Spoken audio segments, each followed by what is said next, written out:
Make no mistake, the Penguins won this game for Sarge. That's exactly what Evgeny Malkin said afterward. They won it for Sergei Gonchar, their injured defenseman. What a resilient effort by the Penguins tonight. They had every reason not to play a great game tonight without Gonchar playing on back-to-back nights. But they come out here, and plus they were trailing going into the third period.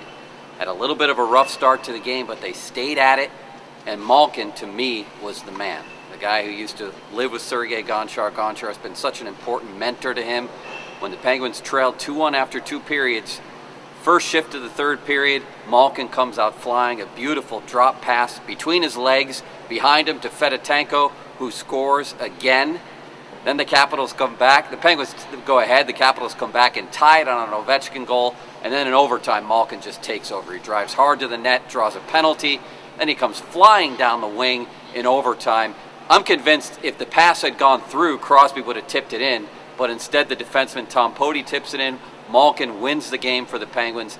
As resilient an effort as I've seen covering this team, I've been covering them for over a decade.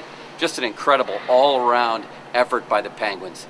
In some ways, this series feels destined to go 7 games, but part of me also thinks that there's going to be a capital meltdown, I'll call it, in Game 6. If the Penguins score early, it could get ugly, because I believe, even though a lot of people don't, that the history between these teams still plays a factor if you're on the Capitals side. If you're in Washington, so many times the Penguins have fallen behind the Capitals early in a series and then just come back and swept them away, and it appears to be happening again, and they're doing it for the former Capital, Sergei Gonchar. For Trib Total Media, Joe Starkey at the Verizon Center.